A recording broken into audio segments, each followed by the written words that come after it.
بسم الله الرحمن الرحيم الحمد لله رب العالمين الحمد لله الذي هدانا لهذا وما كنا لنهتدي لولا أن هدانا الله أشهد أن لا إله إلا الله وحده لا شريك له وأشهد أن محمدا عبده ورسوله اللهم صل على محمد وعلى آل محمد كما صليت على إبراهيم وعلى آل إبراهيم إنك حميد مجيد اللهم بارك على محمد وعلى آل محمد كما باركت على إبراهيم وعلى آل إبراهيم في العالمين إنك حميد مجيد ورضى اللهم عن الخلفاء الراشدين والصحابة أجمعين ومن تبعهم بإحسان إلى يوم الدين أما بعد السلام عليكم ورحمة الله وبركاته. Mes sœurs, mes frères, les louanges, les remerciements, les éloges appartiennent tous à Allah, le premier qui n'a pas de début, le dernier qui n'a pas de fin, le riche, le généreux, le miséricordieux par essence et par excellence. Nous le louons, nous revenons vers lui repentant, nous lui demandons protection contre les conséquences de nos péchés. Et lui seul en sait les nombres. Et contre les tendances de l'âme. L'âme certainement appelle au vice. Hormis celle à qui Allah fait miséricorde, car Allah nous compte parmi cette minorité. J'atteste donc qu'il est le seul digne d'adoration. C'est pourquoi il a créé les djinns et les hommes sans besoin. Et j'atteste la véracité de l'exemplarité de la prophétie de Mohammed ibn Abdillah, qu'Allah bénisse ce prophète, sa famille, ses compagnons, tous ceux qui les auront suivis dans les droits chemins, nous fassent l'honneur d'en faire partie. Il a été donc envoyé comme miséricorde pour les univers. Il n'y a pas un comportement noble qu'il ne nous a pas montré, il n'y a pas un caractère fâcheux qu'il ne nous a pas indiqué et mis en garde. Qu'Allah bénisse donc ce prophète, le meilleur des hommes que la terre a porté, et fasse de lui notre modèle. Ensuite donc, qu'Allah bénisse votre temps, votre vie et qu'Allah vous récompense par le paradis pour votre fidélité et votre confiance. Ce sont des choses qui n'ont pas de prix, comme je le dis souvent. À la technique donc, comme d'habitude, fidèlement Karim. Aujourd'hui, ça ce sont les mardis. Et samedi, on retrouve les deux Mohammed plus Karim. Donc aujourd'hui, on va parler du 9e épisode donc, de ce qu'Allah nous a facilité, la connaissance des maladies du cœur. On disait tout à l'heure avec Karim que n'est-ce pas que c'est le cœur. Le prophète que Dieu le bénisse, il a dit, il y a un morceau de chair dans le corps. S'il est sain, tout le corps est sain. Et s'il est corrompu, tout le corps est corrompu, n'est-ce pas que c'est le cœur. Et il ne parlait pas de lui-même. C'est une révélation révélée. En effet, les maladies du cœur, et Allah n'a pas fait descendre les maladies sans faire descendre son remède. Nous ne saurons le louer comme il se doit. Aujourd'hui donc, 9e épisode, nous allons parler un peu de l'avarice, ce mal profond qui puise sa racine dans les tendances de l'âme. En effet, l'âme aime garder, l'âme aime le bien. C'est pour cela d'ailleurs que Sahal ibn Sa'ad qu'Allah l'agrée, quand il a demandé au prophète sallallahu alayhi wa sallam, indique-moi une chose par laquelle Dieu va m'aimer et que les gens vont m'aimer, il a dit idhad fi dunya, renonce à ce bas monde et Allah va t'aimer. Et renonce à ce que les gens possèdent, les gens vont t'aimer. En effet, l'homme a tendance à posséder. Donc si tu rentres en compétition avec ceux-là, certainement tu vas être leur ennemi. Par contre, si tu ne t'intéresses pas à ce qui les intéresse, les biens matériels, voire la cupidité, qui n'est pas synonyme d'avarice. On verra, Inch'Allah, la différence. La cupidité, c'est le désir immodéré, sans limite, des biens matériels. Et c'est ce que, un peu, son synonyme serait plutôt l'avidité. Mais ce n'est pas parce qu'on aime les choses qu'on devient avare. Donc l'avarice, c'est le fait de vouloir retenir le bien et de ne pas le dépenser. C'est pour cela qu'on l'a sous-titré comme étant une médiocrité dans le dessein ou dans les ambitions. En effet, le meilleur des hommes, qui aura la meilleure position, il a dit que le paradis, il a 100 degrés. Celui qui demande le paradis, qui demande à Allah le 100e degré qui s'appelle le Firdaus, qu'Allah nous l'accorde. Je sais que les gens sont bien généreux dans leurs invocations, mais Allah seul peut accorder. En effet, le paradis, celui qui aura le dernier degré, le degré le plus bas, ne sera pas malheureux. Il aura ce qu'aucun œil n'a vu, aucun n'aurait entendu parler, dont l'imagination même n'est passée dans l'esprit de personne. Mais le 100e, n'en parlons pas. Donc dans la vie, il faut être ambitieux dans le bon sens du terme. Chercher à se dépasser, chercher l'excellence. Et Allah a ordonné l'excellence en toutes choses, comme nous l'a enseigné le noble messager sallallahu alayhi wa sallam. Dans tous les domaines, il faut exceller. Il faut exceller dans tous les domaines. Et donc, surtout, une concurrence vers le bien. Et Allah dit en particulier dans la sourate Ali Imran, la sourate 3 Ali Imran, verset 134, 133 d'abord, il dit وَسَارِعُوا إِلَى مَغْفِرَةٍ مِّن رَبِّكُمْ وَجَنَّةٍ أَرْضُهَا السَّمَاوَاتُ وَالْأَرْضُ أُعِدَّتْ لِلْمُتَّقِينَ. Précipitez-vous, concourez pour le paradis, plus vaste que les cieux et la terre, qui a été réservé pour les pieux. Et dans le verset 134, donc Allah dit الذين ينفقون في السراء والضراء الكاظمين الغيظ والعافين عن الناس والله يحب المحسنين. Allah commence par qui? C'est ceux qui dépensent dans l'aisance comme dans la difficulté. في السراء والضراء والكاظمين الغيظ, qui quand ils sont en colère, ils se maîtrisent. والعافين عن الناس, et qui laissent leurs droits et qui pardonnent aux gens. والله يحب المحسنين, c'est ce dont nous parlions. Allah aime les bienfaisants. C'est-à-dire qui cherchent l'excellence, qui sont excellents. Quand l'ange Gabriel est venu trouver Mohammed sallallahu alayhi wa sallam sous la forme humaine, quand il lui a posé un certain nombre de questions, donc qu'est-ce que c'est que l'islam, qu'est-ce que c'est que l'iman, la foi, qu'est-ce que c'est que l'excellence? Il a dit l'excellence, c'est qu'il adore Allah comme si tu le vois, car si tu ne le vois pas, lui il te voit. Wallahu yuhibbul muhsinin, Allah aime les bienfaisants, ceux qui cherchent l'excellence. Allah a donc commencé à décrire les pieux par alladhina yunfiquna fi sarra'i wa dharra. C'est qui dépensent, investissent dans le durable, dépensent fi sarra'i wa dharra, dans l'aisance comme dans la difficulté. Et la meilleure sadaqa, disait le prophète sallam, le meilleur don que l'on puisse faire pour Allah, c'est qu'on est en bonne santé, on craint la pauvreté et on dépense quand même. On ne sait pas de quoi ce sera fait demain. Donc ça, ce sont des gens qui sont excellents parce qu'ils comptent sur ce qui est chez Allah plus que ce qu'ils ont entre les mains. L'avare, c'est tout à fait le contraire. C'est pour cela qu'il n'aura pas les hauts degrés s'il meurt dans cet état. L'avarice est un mal profond dans le cœur. Et seuls en sont exempts, ou en tout cas seuls en sont préservés, je dirais, dans une certaine mesure, les gens qui écoutent, obéissent à Allah subhanahu wa ta'ala. Allah dit dans la sourate Al-Hashr, sourate 59, verset 9, à la fin de ce verset, وَمَنْ يُوقَ شُحَّ نَفْسِهِ فَأُولَئِكَ هُمُ الْمُفْلِحُونَ. Et celui qui dépasse la cupidité de son âme, voilà les gens qui sont ceux qui vont réussir. La cupidité de son âme. Ash-shuh, c'est différent de al-bukhl. Le bukhl, c'est posséder, c'est ça l'avarice, le bukhl, en arabe.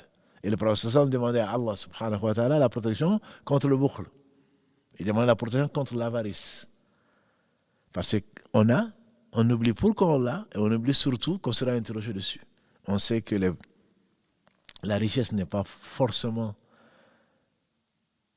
un signe d'amour d'Allah subhanahu wa ta'ala, sinon Corée ne serait pas en enfer. Corée qui faisait partie du peuple de Moussa, Allah nous le décrit dans la sourate Al-Qasas, sourate 28, à la fin de cette sourate, Allah nous décrit Corée. Il avait des trésors tels que les clés de ces trésors étaient difficiles à porter par un groupe de gens costauds, on dirait. Les clés des trésors, je ne parle pas des trésors. Les clés servant à fermer les valises de ces trésors étaient difficiles. Les clés seulement étaient difficiles à porter par un groupe de gens forts. Et pourtant, il est en enfer, parce qu'il a dit « Je ne dois qu'à ma science ». Cette prétention de se donner un pouvoir qui n'est pas le sien. La hawla wa la quwwata illa billah, il y a de force et de puissance et de mouvement que par Allah. Et donc le fait de posséder,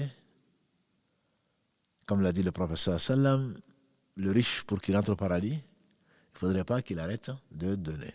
À droite, à gauche, devant, derrière. Et nous, on a plutôt tendance à prendre de la droite, de la gauche de devant, de derrière, et que dis-je, même fouiller les tiroirs, des pauvres en particulier.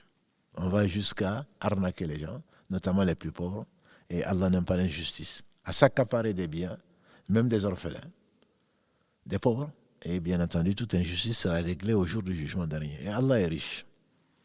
Si Allah a créé les cieux et la terre, si Allah a créé la mort et la vie, c'est pour nous mettre à l'épreuve, comme on le sait dans la sourate Al-Mulk, 67, verset 2, Alladhi khalaqa al-mawta wal-hayata liyabluwakum ayyukum ahsanu amala. Wa huwa al-azizul ghafour. C'est lui qui a créé la mort et la vie pour nous mettre à l'épreuve. Wa huwa al-aziz. C'est lui le puissant, al-ghafour, le pardonneur. Et donc Allah a donné à certains ce qu'il n'a pas donné à d'autres, alors qu'en réalité, il aurait pu, s'il avait voulu, donner à chacun la suffisance. Et Allah, c'est le suffisant. Et on sait que le fils d'Adam, de toute façon, est avide. Ce qui a amené notre père, Adam alayhi salam, à quitter donc ce paradis pour nous avec lui, pour nous retrouver dans ce bas monde. Il aurait, le fils d'Adam, une vallée d'or, il en chercherait, il en voudrait une autre, ne remplit. Le fils d'Adam, il sera satisfait que quand il ne pourra plus faire grand-chose, c'est-à-dire il est sous la terre. S'il n'est pas dans un cercueil, son ventre rempli donc de poussière. Et comme l'a dit le prophète sallallahu alayhi wa sallam, si ce bas monde valait le poids de l'aile des moustiques, Allah n'en aurait pas fait profiter un seul instant à un non-croyant. Hadith rapporté par Sahal encore, Ibn Sa'ad al-Sa'adi, rapporté par l'imam al-Tirmidhi, qu'Allah lui fasse miséricorde. Donc ce bas monde ne vaut pas grand-chose, sinon nous mettre à l'épreuve. Allah, il est le riche. Il dit dans ce fameux hadith Qudsi, rapporté par Abu Dhar et conseillé dans l'authentique des musulmans, Ya ibadi inni haramtu dhulma ala nafsi wa ja'altuhu baynakum muharrama fala tadhalamu. Ô mes serviteurs, je me suis interdit l'injustice, je la rends interdite entre vous, ne vous faites pas injustice jusqu'à ce qu'ils disent. Ô mes serviteurs, si les hommes et les djinns réunis sur le même endroit de la terre et que chacun me demande ce qu'il veut, que je donne à chacun ce qu'il veut, cela n'en dirait rien. Ce que je possède pas plus qu'une aiguille trempée dans la mer, le volume d'eau que cela pourrait entraîner en ressortant l'aiguille mouillée. Et donc Allah subhanahu wa ta'ala, comme il le dit également dans la sourate al-Fatir, le créateur, entre guillemets, c'est comme ça qu'on fatara Allah huwa al-Fatir, fatara samawati wal arda. C'est-à-dire, c'est le créateur, mais à partir du néant. Ce n'est pas un créateur qui va faire un fabricant, comme nous le sommes. Khalaqa, c'est créer, mais fatara, c'est à partir de rien, c'est créer du nouveau, à partir de rien. Et ça, c'est Allah, al-Fatir. Dans la sourate al-Fatir, verset 15, Allah dit, Ayyuhan nasu antumul fuqara ila Allah. Wallahu huwa al-Ghaniyyu al-Hamid. Oh, vous les gens humains, en réalité, vous êtes tous des indigents vis-à-vis d'Allah. Allah, c'est lui le riche, celui qui se passe de tout. Al-Hamid, le digne de louange. En effet, si Allah donnait à chacun ce que nous souhaitons, et bien plus, cela n'amènerait rien à ce qu'il possède, subhanahu wa ta'ala. Depuis qu'il a créé, il a dépensé, matin, midi et soir. Et cela n'a rien, pratiquement rien, diminué de ce qu'il possède, subhanahu wa ta'ala. Mais si il a créé des gens qu'on appelle aujourd'hui des riches, et des gens qu'on appelle des pauvres, c'est pour nous mettre les uns et les autres à l'épreuve. Est-ce que le riche va donner une partie de sa richesse aux pauvres? Est-ce que le pauvre va se contenter et remercier Allah de ce qu'il lui a donné, parce qu'Allah donne à chacun ce qui lui suffit, et bien plus à certains? Cela ne veut pas dire qu'il ne faut pas être riche. Le prophète alayhi salatu salam nous a dit Al-Muslim al-Qawi, Al-Mu'min al-Qawi, Al-Mu'min al-Qawi, le musulman ou le croyant qui est fort, est meilleur et plus aimé d'Allah. Khayr wa habbu ila Allah min al-muslim ou min al-mu'min al-da'if. Le croyant ou le musulman fort est plus aimé d'Allah, est meilleur chez Allah que le musulman ou le croyant qui est faible. Mais dans tous les deux, il y a du bien. parce qu'il est musulman, parce qu'il est croyant, il y a du bien. Quand Allah aime quelqu'un, il lui donne la foi, il lui donne l'islam. Et donc, si Allah, comme disent les savants par rapport à ce hadith, qawi, c'est celui qui est fort, intellectuellement, militairement, financièrement, de tout point de vue. C'est la force en général, la puissance. Il est meilleur et plus aimé d'Allah. Ce qui veut dire que quand Allah donne à quelqu'un la foi, et en plus il lui donne de l'argent, ou il lui donne des biens, certainement il peut atteindre des degrés que ne peut pas atteindre le pauvre. La preuve, c'est que les pauvres sont venus se plaindre auprès du prophète sallallahu alayhi wa sallam. Les muhajiroun en particulier, ceux qui ont fui la Mecque avec leur foi, sans meubles ni immeubles, pour aller vers Médine, ils sont venus se plaindre au prophète sallallahu alayhi wa sallam et ils ont dit, les riches ont emporté tout le bien. Les riches ont emporté tout le bien. Ils prient comme nous prions, ils jeûnent comme nous jeûnons, et en plus de cela, ils donnent des sadaqat. Ils font des dons, et nous sommes pauvres. Et le prophète alayhi salatu salam, de les contenter, de les consoler en disant, est-ce que je ne veux pas vous dire ce qui est mieux que cela, que ces richesses matérielles? Il dit, après chaque prière, dites Subhanallah 33 fois, Alhamdulillah 33 fois, Subhanallah, Alhamdulillah, La ilaha illallah, Allahu Akbar 33 fois, et la centième fois, La ilaha illallah wahdahu la sharika la lahul mulku wa lahul hamdu wa huwa ala kulli shay'in qadir, que nous disons après toutes les prières, en tout cas quand on n'est pas insouciant. Il dit, personne ne vous atteindra que celui qui aura fait ça, et personne ne vous dépasse que celui qui aura fait plus que ça. Donc, contrairement à ce qu'on peut penser, dépenser matin, midi et soir ne suffit pas. Les louanges d'Allah subhanahu wa ta'ala qui sont célébrées partout, ce qui est sur la terre et tout ce qui est dans les cieux, même si on ne comprend pas leur louange, comme Allah le dit dans la sourate Al-Isra, sourate 17, verset 44, simplement nous ne comprenons pas. Autrement, on s'émerveillerait tout le temps. Parce que ce que nous écoutons, ce que nous faisons, tout ce qui existe chante les louanges d'Allah. Simplement, on ne comprend pas. Donc le fait de rentrer dans ce concert fait la beauté de la vie. C'est c'est la seule chose bénie de ce bas monde, comme l'a dit le prophète sallam d'après Abu Huraira qu'Allah l'agrée, rapporté par l'imam at-Tirmidhi, qu'Allah fasse miséricorde. Allah adunya mal'unatun mal'unun ma fiha illa dhikrallahi wa ma wala wa aliman wa muta'alliman. Ce monde n'est-il pas maudit? Maudit ce qu'il contient, sauf le dhikr d'Allah, le rappel d'Allah. Et ce qui peut lui être assimilé, ce qui est fait pour Allah, comme la lecture du Coran, la prière, le jeûne, etc. Et celui qui enseigne, et celui qui a enseigné, qu'Allah nous compte parmi l'une ou les deux. Donc, catégories qui ne sont pas maudites. Tout le reste est maudit. Et donc ce monde, Allah, il le donne aux gens qui l'aiment comme aux gens qui n'aiment pas. Mais celui à qui ça a été donné, bien entendu, fait partie des meilleurs. Et qui le dépense. Le prophète sallam a dit, il n'y a que deux catégories de personnes qui sont à envier. Deux catégories de personnes qui sont à envier dans le bon sens, dans le sens de chercher à imiter, à concourir vers le bien. Comme Allah le dit, wasari'u ila maghfiratin min rabbikum. Concourez, précipitez-vous vers le pardon de votre Seigneur et d'un paradis plus vaste que les cieux et la terre, comme on l'a vu tout à l'heure dans la sourate Al-Imran 3, verset 133. Quand Allah donne, la personne riche, entre guillemets, Allah seul est riche, peut se rapprocher d'Allah au travers de ce qu'Allah lui donne. Il a dit qu'il y a deux catégories, le prophète sallam a dit qu'il n'y a que deux catégories de personnes à envier, entre guillemets, pas à jalouser. On avait bien vu la différence dans l'un des épisodes, s'agissant de la jalousie. Ça, c'est la jalousie c'est de l'envie, qui est de l'émulation.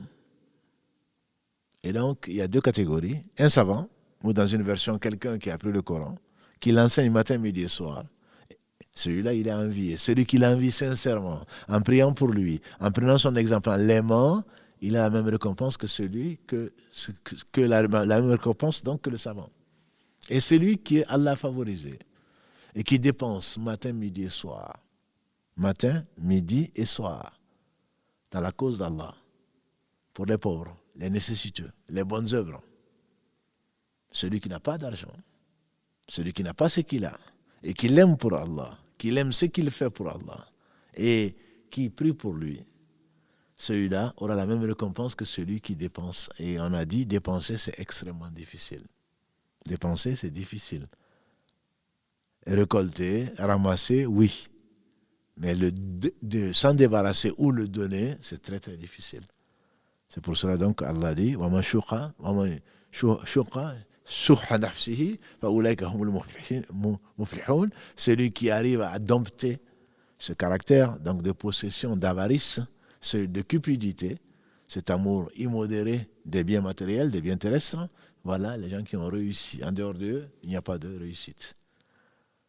Donc celui qui n'a pas, il rentrera grâce à Allah, avec la foi, avec l'amour du bien, avec le remerciement d'Allah subhanahu wa ta'ala sur sa langue, sur ses membres, dans son cœur, celui-là rentrera au paradis 500 ans avant les riches. Parce que tout ce qu'on aura gagné, aujourd'hui bien entendu, on concourt.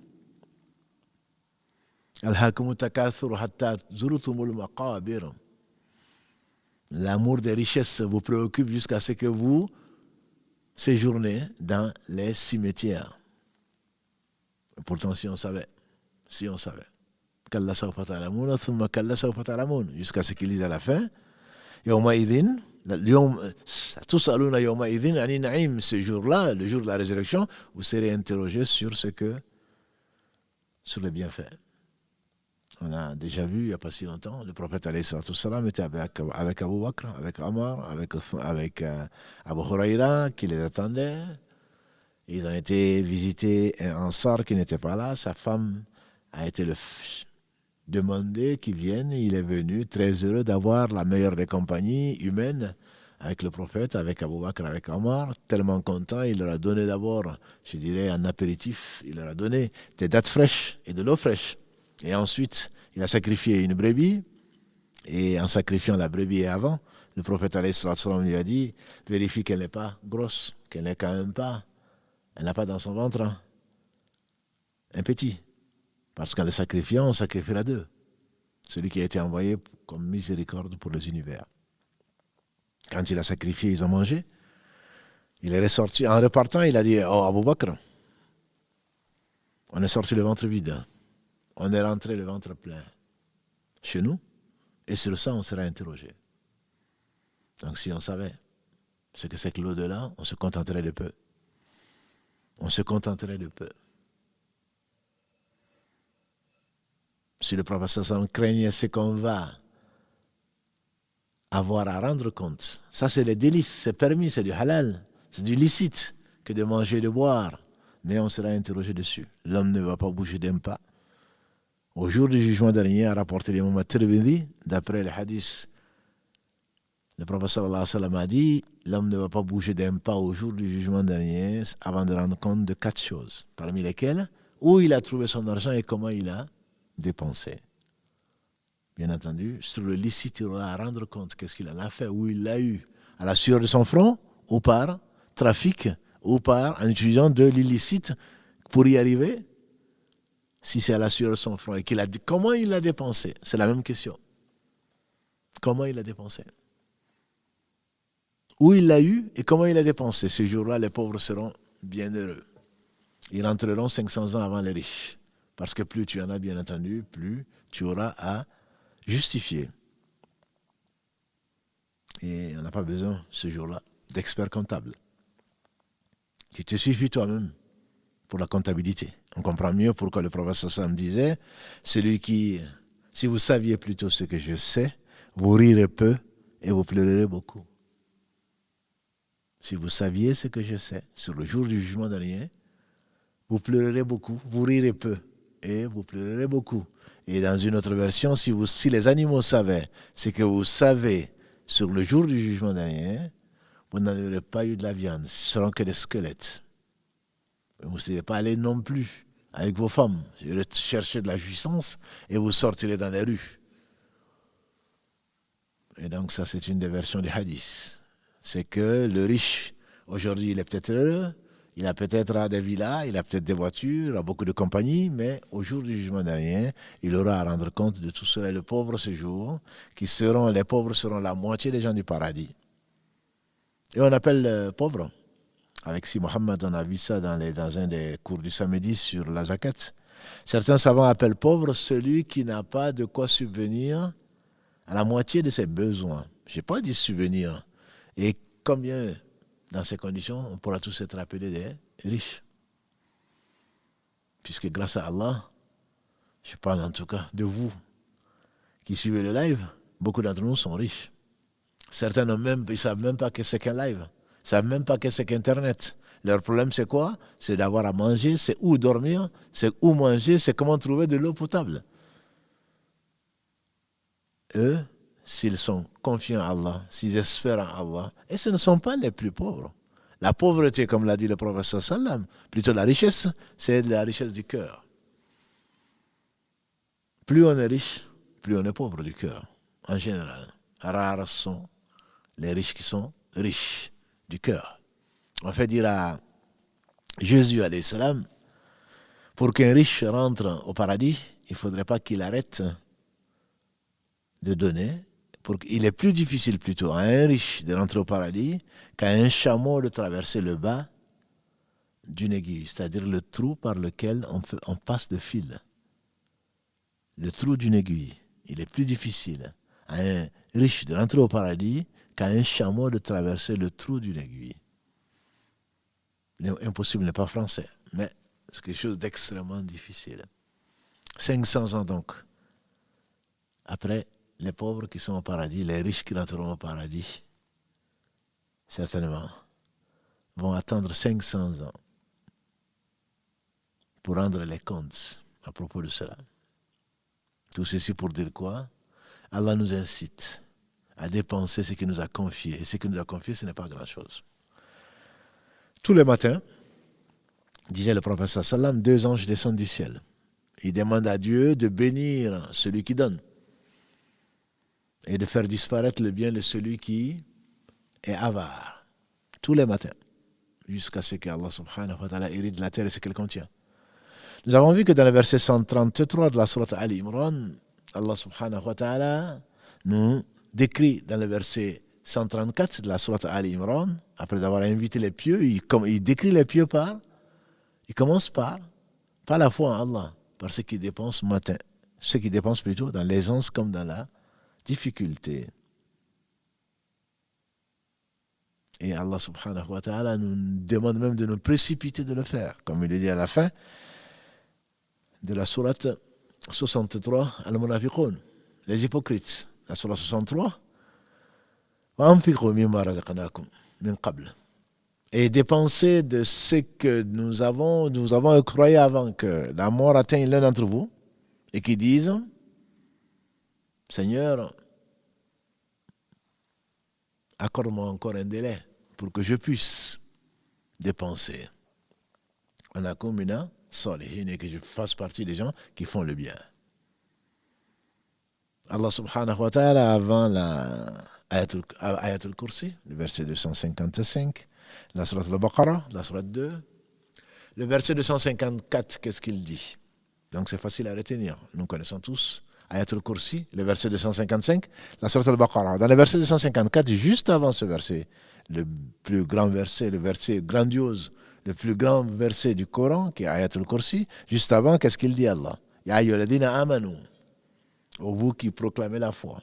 Anfiqu mimma razaqnakum min qabl an ya'tiya yawmun la bay'un fihi wa la khulla wa la shafa'a wal kafiruna humuz zalimun.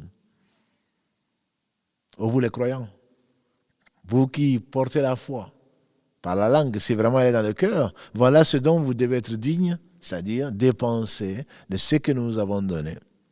Anfiqu mimma razaqnakum min qabl, avant que ne vienne un jour où il n'y aura ni intercession, ni amitié. Anfiqu mimma razaqnakum min qabl an ya'tiya yawmun la bay'un fihi. Il n'y a pas de commerce. Donne-moi ça, prête-moi ça, non. Ça n'existera pas. Pas de commerce, pas d'amitié. Al-akhila'u ba'duhum yawma'idhin li ba'd illa al-muttaqun. Les amis ce jour-là seront les ennemis les uns des autres, sauf les pieux. Et il n'y a pas de shafa'a, sauf par la permission d'Allah subhanahu wa ta'ala qu'il définit dans le verset qui suit, dans le verset 255, donc Ayatul Kursi. Si vraiment tu es porteur de la foi, Allah t'invite à dépenser. Et il définit les pieux, encore les pieux, qu'Allah nous compte parmi ceux-là. En ouvrant ce livre, après la Fatiha, on tombe sur la sourate al-Baqarah, la 2. Il dit ذَلِكَ الْكِتَابُ لَا رَيْبَ فِيهِ. Ce livre, point de tortuosité, point de doute dessus. Hudan lil muttaqin, c'est le guide pour les pieux. Et qu'est-ce qu'il dit? Alladhina yu'minuna bil ghaibi wa yuqimuna as-salata wa mimma razaqnahum yunfiqun. Ceux qui croient à l'invisible, à Allah, en ses anges, au jour du jugement dernier, etc. Qui pratiquent la prière assidûment.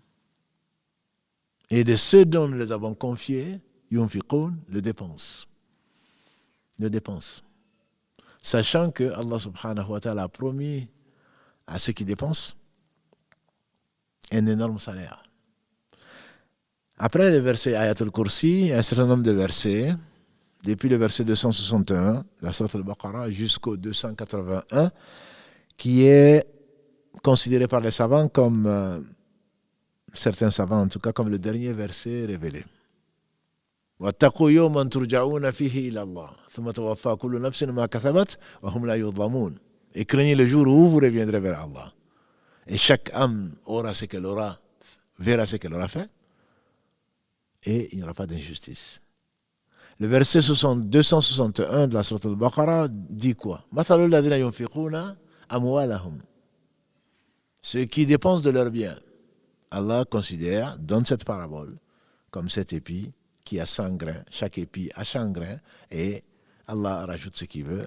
Et donc la dépense d'un euro ou d'un franc est multipliée par 700 voire plus. Wallahu yudha'ifu liman yasha. Et Allah rajoute à qui il veut. Et dans ces versets-là, Allah subhanahu wa ta'ala nous parle, entre autres, que ceux qui dépensent de jour comme de nuit, la khawfun alayhim wa lahum yahzanun. Ils n'auront pas de peur et ils ne seront pas attristés de ce qu'ils ont dépensé. Donc cette dépense, tout ceci pour arriver à l'avarice. Ils seront privés de cela. C'est pour cela qu'on a dit, on a appelé ça, donc une médiocrité. Je dis bien une médiocrité de l'ambition. Allah t'invite à dépenser ce qu'il t'a prêté pour peu de temps. Allah dit, c'est Shaitan qui nous fait craindre quoi? Al-Faqr. Il nous fait craindre la pauvreté. Et Allah nous invite à la miséricorde et au pardon venant de lui. Donc le prophète sallallahu alayhi wa sallam nous a dit, la dépense n'a rien diminué au bien de quiconque. La dépense n'a rien diminué au bien de quiconque. Pour le comprendre, il faut savoir que Allah subhanahu wa ta'ala donc multiplie par ce qu'il veut. Et comme il dit, subhanahu wa ta'ala, وَمَا تُنْفِقُوا مِنْ شَيْءٍ تَجِدُوهُ عِنْدَ اللَّهِ هُوَ خَيْرًا وَأَعْظَمَ أَجْرًا. À la fin, verset 10, si ma mémoire est bonne, à la fin de la sourate Al-Muzammil, sourate 73, Allah dit, c'est que vous allez dépenser, vous le trouverez certainement mieux chez Allah. Khayran wa a'zama ajra, mieux et avec une récompense bien plus grande. La bonne action, notamment la sadaqa, ce que l'on donne, la bonne action est récompensée de 10 à 700 fois. Et on dit la 700 fois, il s'agit de la dépense matérielle, parce que l'homme a tendance à garder et ne pas dépenser. Allah nous a invités comme une fois à dépenser, bien sûr dans le droit chemin. Dans ces mêmes versets 261 à 281 de la sourate Al-Baqarah, ça sera 2, Allah nous invite à ne pas être dépensier. Allah dit dans la sourate 17 en particulier que les dépensiers, entre guillemets, les gens qui gaspillent Les gaspilleurs sont les frères de Shaitan. Et le Shaitan a été ennemi de Ar-Rahman, du miséricordieux, subhanahu wa ta'ala. Al-Mubadhirina. Ce sont des frères de Satan. Donc la cupidité veut que l'on veuille d'un amour immodéré ramassé, et ensuite, de deux choses l'une, soit on les dépense n'importe comment. Et la dépense doit être faite pour Allah. Si on le dépense n'importe comment, bien entendu, on aura des difficultés et on sera châtié pour ce qu'on a fait dont on n'a pas eu besoin. C'est mon argent, ce n'est pas ton argent. C'est de l'argent qui t'a été confié. C'est de l'argent qui t'a été confié. Ibn Mas'ud, qu'Allah l'agrée, dans ce qui a été rapporté par l'imam al-Bukhari, qu'Allah les fasse miséricorde, Ibn Mas'ud a dit, que le prophète sallallahu alayhi wa sallam a dit, lequel d'entre vous préfère l'argent de ses héritiers à son propre argent? Ils ont dit, mais personne, bien entendu, parmi nous. Il a dit, l'argent de tes héritiers, c'est ce que tu auras gardé. Et au seuil de ta mort, dire, vous donnez ça ceci, vous donnez ça cela. Ton argent, c'est ce que tu auras dépensé. On se rappelle certainement de ce hadith de notre mère Aïcha, qu'Allah l'agrée, quand le prophète sallam est sorti après avoir sacrifié un bélier, il revient, il n'y a pas de hasard, il demande, qu'est-ce qui nous reste de ce sacrifice? Et elle répond, comme désolé, il ne nous reste que l'épaule. Et le prophète sallam de la reprendre en disant, tu veux dire qu'on a tout gagné sauf l'épaule. Ce que l'on a donné, c'est ce que l'on a gagné. Ce que l'on a gardé, c'est ce qu'on a perdu, entre guillemets. Uthman ibn Affan, qu'Allah l'agrée, il rapporte que le prophète sallallahu alayhi wa sallam a dit, l'homme est là, mali, mali, mon bien, mon bien. Et qu'est-ce qu'il a, cet homme, comme bien, si ce n'est ce qu'il a déjà mangé et digéré, je dirais, ce qu'il a porté comme habit et usé, et ce qu'il aura dépensé, c'est ce qu'il aura gagné. Donc l'avarice n'a pas de sens dans l'islam. Dépenser de façon inconsidérée non plus, puisque ce sont les frères de Satan, c'est le gaspillage. On doit utiliser ce qu'on a pour ce qui est utile. Le reste, on doit le donner. On ne doit pas le garder. On doit compter, comme on a dit en début de live, on doit compter sur ce que Allah a et tout lui appartient par rapport à ce que nous avons. Ça peut disparaître du jour au lendemain. Demande aux gens du jardin. Ashab al-Jannah. Dans la sourate Al-Qalam 68, quand ils se réveillent le matin, ils veulent aller récolter. Et surtout que les pauvres ne les accompagnent pas, qu'ils ne soient même pas au courant qu'ils vont récolter parce qu'ils vont peut-être venir demander leur part. Ou faire pitié pour qu'on leur donne un peu. Non. Quand ils ont été, ils ont trouvé une calamité. Allah a envoyé sur ce jardin ce qu'il leur a envoyé parce qu'ils sont avares. Ils ne voulaient pas donner la part du pauvre. Et c'est peut-être pour cela qu'Allah subhanahu wa ta'ala a réservé à ceux qui thésaurisent l'or et l'argent un châtiment douloureux dans l'au-delà. Comme il le dit, on a déjà un peu parlé de cela, pour la zakat. Il a rendu obligatoire l'enfer pour celui qui refuse de donner la part du pauvre, parce que chacun doit avoir sa part. Dans ce que Allah subhanahu wa ta'ala a, dans ce qu'il a confié pour peu de temps, chacun doit avoir sa part. Et donc les gens qui thésaurisent l'or et l'argent et qui ne le dépensent pas dans les voies d'Allah subhanahu wa ta'ala pour lui seul, parce qu'on sait que celui qui le fait, pour qu'on parle de lui, on a déjà parlé dans l'épisode sur l'ostentation, l'amour du paraître, l'avant-dernier épisode, l'amour du paraître. Ce sont les trois, il fait partie, l'un des trois combustibles du feu, que Dieu nous en préserve, bien qu'il est dépensé. Quand on le dépense, on ne doit dépenser que pour Allah. Mais le retenir, c'est certainement une maladie du cœur, confirmant cette tendance de l'âme à craindre la dépense, à craindre la pauvreté. Un homme est venu trouver le prophète sallallahu alayhi wa sallam après Hunayn, après la prise de la Mecque, plutôt l'ouverture de la Mecque.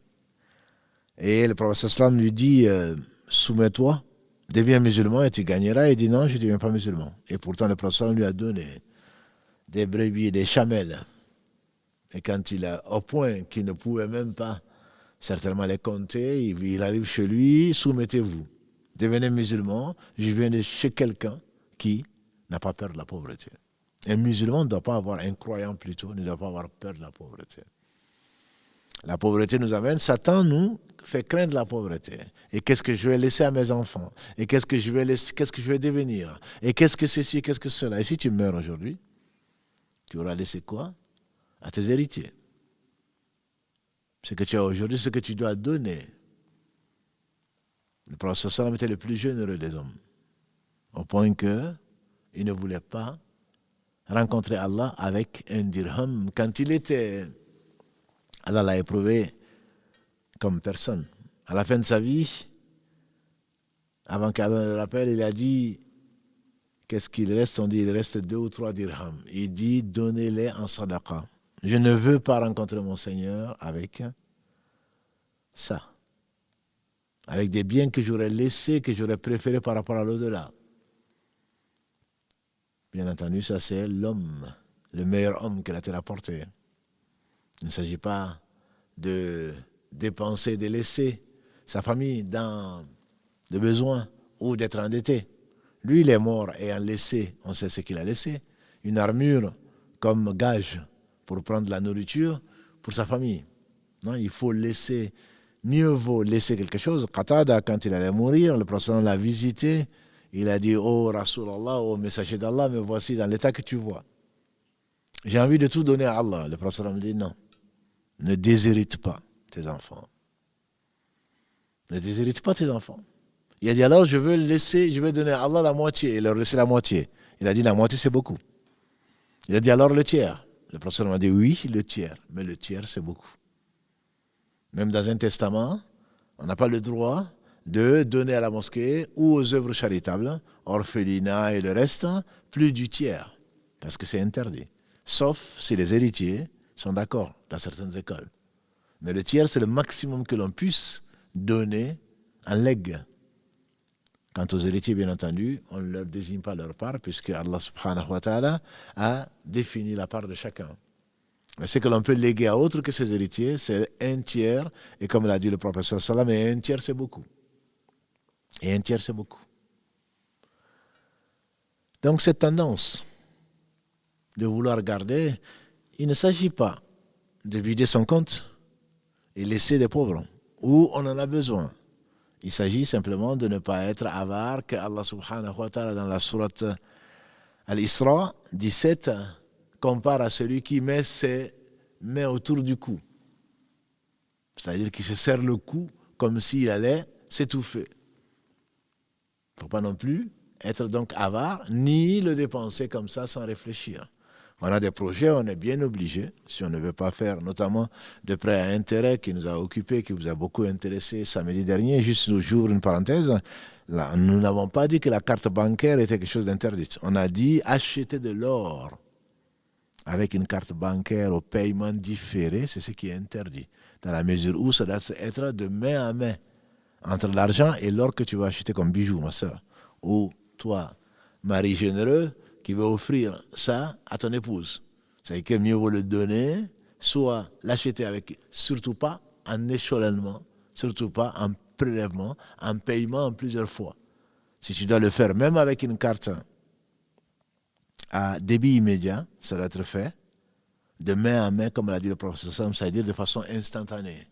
Si la carte n'est pas de main, mais au moins l'argent qui y est sort immédiatement et passe dans le compte du bijoutier et tu reprends le bijou. Sinon, tu attends d'avoir assez d'argent et à ce moment, tu viens l'acheter. C'est juste puisque j'ai eu quelques questions sur Instagram en particulier sur cette question-là. Ce n'était qu'une parenthèse.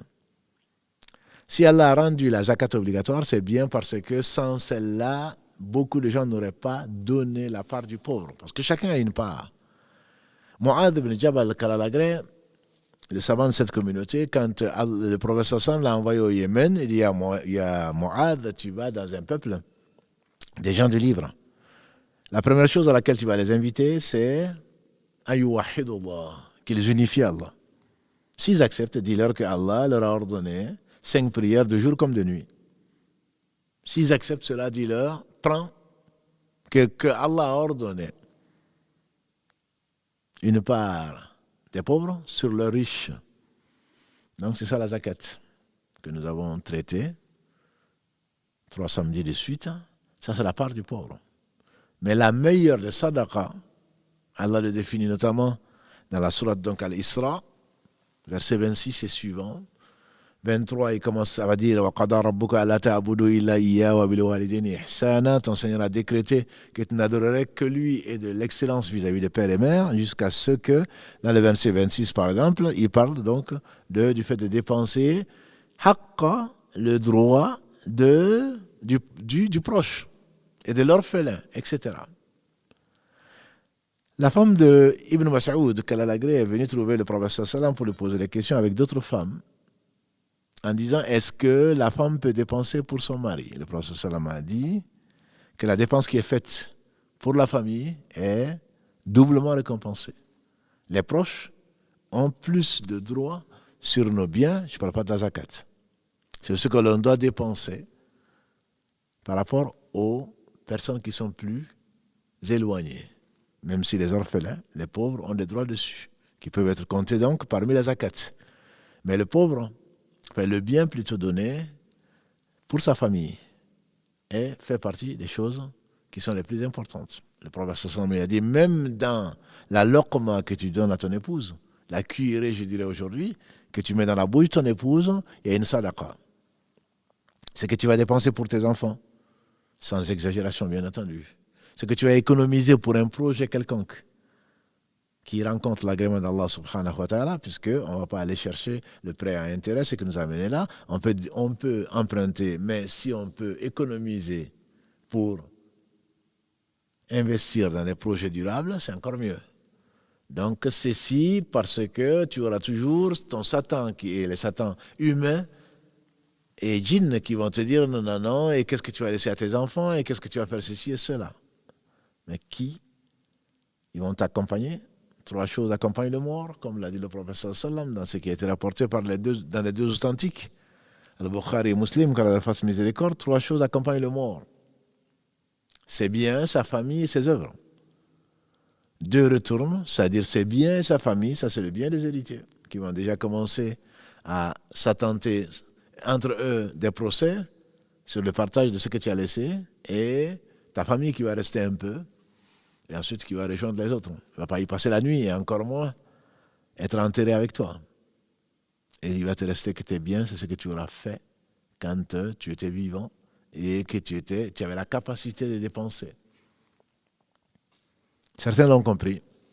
Certains compagnons du prophète sallam en particulier, Allah nous a montré qu'il n'y a pas que le prophète sallam, bien qu'il soit le plus généreux, qu'il n'y a pas que le prophète sallam qui a eu un cœur qui a été purifié de l'avarice. J'en veux pour preuve, c'est que vous connaissez certainement, à Tabouk, le prophète sallam, pour partir en année 9 contre les Byzantins, et il n'y a pas eu de guerre. Quand il a mobilisé 30 000 musulmans contre 300 000 potentiels ennemis parmi les Byzantins à la frontière syrienne, il a demandé aux gens, et il ne disait pas d'habitude où il allait. La guerre est une ruse. Mais là, il a dit que les gens se faisaient extrêmement chaud. Et les palmiers étaient à fleurs, pour ne pas dire les dattes étaient mûres. Et il faisait très chaud. Il a demandé donc d'équiper l'armée. Les gens ont amené ce qu'ils ont amené. Et le meilleur d'entre eux, Abu Bakr, vous connaissez son histoire certainement. Voilà celui que Allah a purifié. Il a purifié le cœur, il a fait de lui un véridique. Il croyait vraiment en l'au-delà. Il a donné, quand les gens commençaient à s'opposer, même verbalement à Abu Bakr, il a dit, vous n'allez pas laisser Abu Bakr tranquille. Hein? Personne parmi vous n'a dépensé de sa personne et de ses biens plus que lui. Quand vous me traitez de menteur, il a cru en moi. Il a mis tout ce qu'il avait au service d'Allah. En effet, donc, le prophète il a dit que chacun apporte ce qu'il peut pour équiper l'armée. Et c'était une armée de la difficulté. C'est ce qu'on appelle une armée de la difficulté. Et les gens, ils ont amené ce qu'ils ont amené. Othman ibn Affan Kalalagré faisait partie des rares croyants riches, en tout cas les plus célèbres. Il leur a dit, il a dépensé combien de milliers de dinars. combien de milliers de dinars. Et le prophète sallam, à cette occasion, il a dit que Othman fasse ce qu'il veut, après cela, il rentrera au paradis. Et il a été éprouvé, comme vous le savez, des injustes l'ont égorgé alors qu'il était en train de lire le Coran. C'est par lui qu'Allah nous a laissé la version que nous avons du Coran. À moins d'un an que Omar a suggéré à Abu Bakr de faire et que lui ensuite, il a poursuivi cette œuvre-là, qu'Allah l'agrée ainsi que ses compagnons. On dit qu'Omar ibn Khattab, qui rentrait donc en compétition pour être le meilleur, et c'est normal, nous avons dit que l'islam c'est l'excellence. Il s'est dit à lui-même, c'est lui-même qui le raconte, il s'est dit aujourd'hui je vais dépasser Abu Bakr. Parce que chaque fois il me dévance. Aujourd'hui je vais le dépasser. Et le voilà qui vient avec ce qu'il vient. Impressionnant en tout cas. Quand le prophète d'Allah, quand il l'a vu, il a souri. Il a dit, alors Omar, qu'est-ce que tu as amené toi? Il a dit, j'ai divisé mes biens en deux. Voilà ce que j'ai apporté à Allah. Il dit qu'Allah bénisse ce que tu as apporté. Et qu'est-ce que tu as laissé à ta famille? Il dit, j'ai laissé la moitié autant à ma famille. Il dit qu'Allah bénisse ce que tu as apporté, qu'Allah bénisse ce que tu as laissé. Et voilà Abu Bakr qui vient, je dirais, avec un mouchoir, très peu. Comme au bled, les vieilles dames ou nos mères, quand elles ont quelques monnaies, elles l'attachent doublement dans un mouchoir pour ne pas le perdre.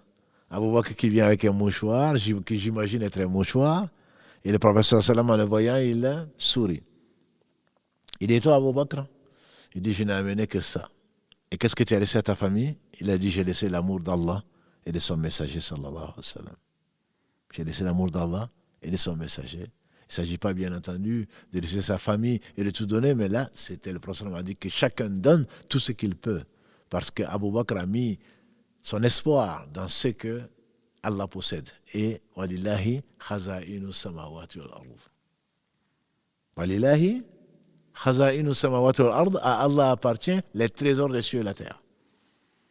Nul n'a dépensé une chose sans qu'Allah la remplace par mieux. Il a cru en Allah, il a mis son espoir en Allah, il a tout donné à Allah et à son messager, et il n'a certainement pas regretté. Moins qu'Abu Bakr, à n'en point douter, mais un homme célèbre qui s'appelle Ka'ab bin Malik, que vous connaissez, qui n'a pas suivi, qui n'a pas accompagné le prophète sallam à Tabouk. Et Allah a révélé le prophète sallam qu'il n'avait pas suivi. Et pourtant, il faisait partie des 6 premiers qui ont prêté allégeance au prophète sallam à Aqaba, qui a ouvert la porte à l'émigration 2 ou 3 ans plus tard. Il faisait partie des premiers des Khazraj. Alors, quand Allah lui a pardonné, à la fin, la sourate Tawbah, verset 119, quand Allah dit « Ya ayyuhalladhina amanu, taqullaha wa kunu ma'a sadiqin » ô vous les croyants, craignez Allah et soyez parmi les véridiques. Il a dit au prophète sallam, c'est à cause de ma sincérité qu'Allah m'a pardonné. À cause de cela, je donne tous mes biens à Allah. Tous mes biens à Allah. Le prophète m'a dit non. Tes biens, c'est trop. Donne plutôt ce que tu as gagné à Khaybar, ou comme il a dit alayhi salatu wassalam. Un anonyme que vous connaissez de nom, un habitant du paradis, qui s'appelle Saad ibn Rabi'a, qu'Allah l'agrée.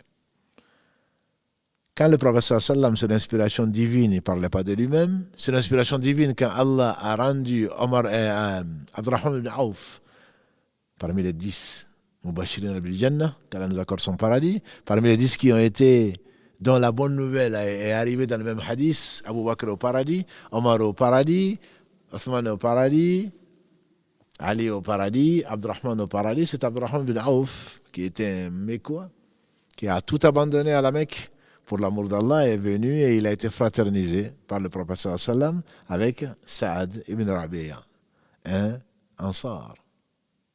Et quels merveilleux gens, les Ansar, les gens de Médine. Quand il a dit, voilà mon frère Abdurrahman, Dieu a dit Saad, mon frère Abdurrahman, Dieu a voulu que je sois ton frère. Je suis l'un des plus riches de Médine. Je divise mes richesses en 2. Tu prends la moitié et je garde la moitié. Voilà un homme qui n'était pas avare. J'ai 2 femmes, tu regardes celle qui te plaît, je divorce avec elle. Après son délai de viduité, tu l'épouses. La plus belle d'entre elles, celle qui te plaît le plus. Et l'autre qui était riche de cœur, Abdurrahman, et qui est au paradis, qui a dit qu'Allah bénisse tes biens et ta famille. Montre-moi juste où se trouve le marché. Encore plus anonyme. Saad Ibn Rabi'a, vous savez, c'est celui,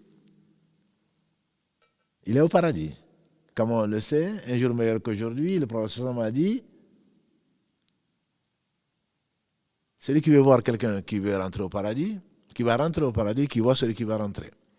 Et on a vu un homme rentrer, dégouliner encore du reste de l'eau des ablutions, et tenant ses semelles dans la main, et qui est venu les déposer, qui a fait 2 prières, etc. À 3 reprises, le prophète me disait, et c'était le même homme qui venait. Abdallah ibn Amr ibn As a demandé la permission d'excuser, trouver une excuse pour aller dormir chez lui. Pendant 3 nuits, il ne faisait pas autre chose que ce que l'on peut imaginer. Il faisait ses prières, il faisait ce qu'il y avait à faire. Et quand il se retournait, il ne se levait pas pour prier la nuit, mais quand il se retournait, il faisait quelques invocations. Abdallah ibn Amr ibn As, car la graine, c'est que son père, il a dit, j'avais prétexté être en difficulté avec mon père, mais de rien. Il n'y avait rien de cela. Mais j'ai entendu 3 fois le prophète me dire, si quelqu'un veut voir quelqu'un qui rentre au paradis, qu'il regarde celui-là, 3 fois, c'est toi qui es rentré. Donc j'ai voulu savoir ce que tu faisais, et pourtant, je n'ai pas été impressionné par ce que tu faisais. Il a dit, ben, c'est ce que tu vois. Je fais que ça. Sinon que Abdallah, quand il partait, il a dit, reviens, je t'ai pas dit une chose, n'est-ce pas? Je ne dors pas avec la rancœur contre un seul musulman. Ça, c'est la richesse du cœur.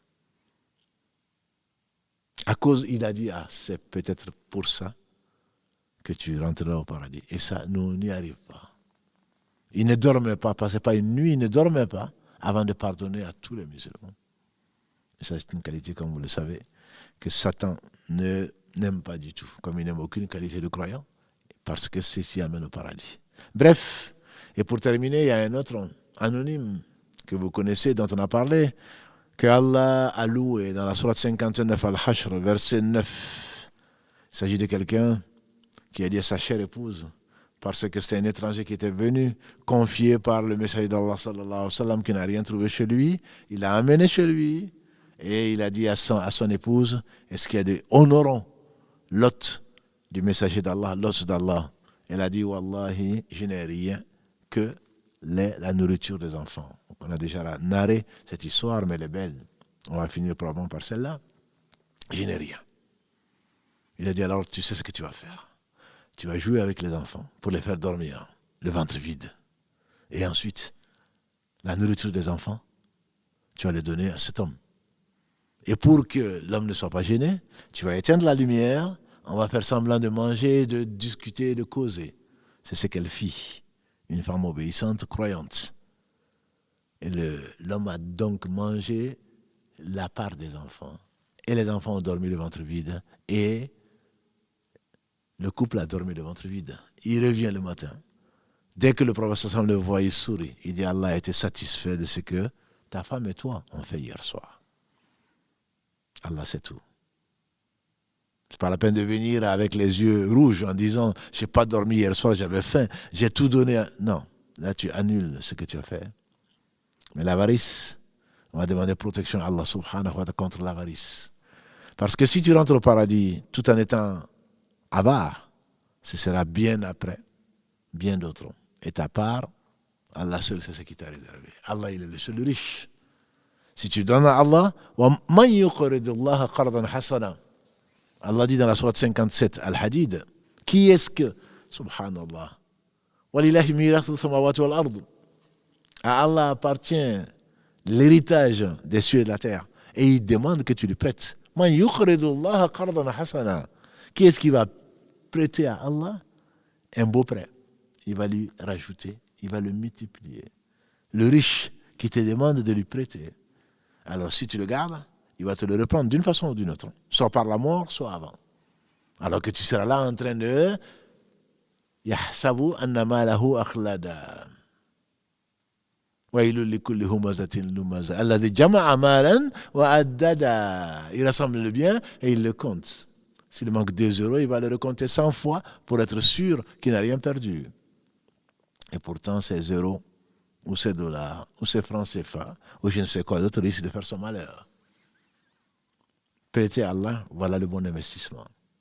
En donnant aux gens qu'Allah a éprouvés, pour leur bien, afin que les riches soient généreux et non avares. Qu'Allah subhanahu wa ta'ala nous compte parmi les riches. Mais le vrai avare, on reviendra certainement dessus, Inch'Allah, c'est qui? Le vrai avare, a dit le prophète sallallahu alayhi wa sallam, c'est celui qui entend parler de moi et qui ne prie pas sur moi. Parce que s'il priait sur moi, Allah aurait prié sur lui de même que ses anges 10 fois plus. Tu crois garder, tu entends Mohammed ou tu entends Rasulullah, tu ne dis pas sallallahu alayhi wa sallam, qui perd? Inna Allah wa malaikatahu yusalluna ala nabi. Allah et ses anges prient sur le prophète sallallahu alayhi wa sallam, surat Ahzab, verset 56. Surat 33, verset 56. Inna Allah, c'est Allah lui-même, certes Allah, et ses anges prient sur Mohammed sallallahu alayhi wa sallam. Ya ayyuhalladhina amanu, sallu alayhi wa sallimu taslima. Vous les croyants, priez sur lui et saluez-le de salutation. Donc si tu ne le fais pas, le vrai avare, a dit le prophète sallallahu alayhi wa sallam, le bakhil, le vrai avare, c'est celui qui entend parler de moi et qui ne prie pas sur moi. Celui qui dépense pas, là, qui n'a pas le besoin et qui compte sur son argent et pas sur Allah, le regrettera certainement. Il sera soucieux dans ce bas monde. Allah va rassembler, disperser toutes ses affaires et rassembler la pauvreté entre ses 2 yeux, même s'il est riche matériellement. Parce que la richesse, c'est celle du cœur. Qu'Allah prie sur Mohammed, donc, sa famille, ses compagnons. Tous ceux qui les auront suivis dans les droits chemins nous fassent l'honneur d'en faire partie. Qu'Allah nous protège contre celui qui est protégé de sa propre cupidité, l'amour immodéré de ce bas monde. Qu'Allah nous mette la richesse dans le cœur et nous rassemble avec les généreux. Il est généreux et il aime les gens qui sont généreux. سبحانك اللهم وبحمدك أشهد أن لا إله إلا أنت أستغفرك وأتوب إليك سبحان ربك رب العزة عما يصفون والسلام على المرسلين والحمد لله رب العالمين والسلام عليكم ورحمة الله وبركاته.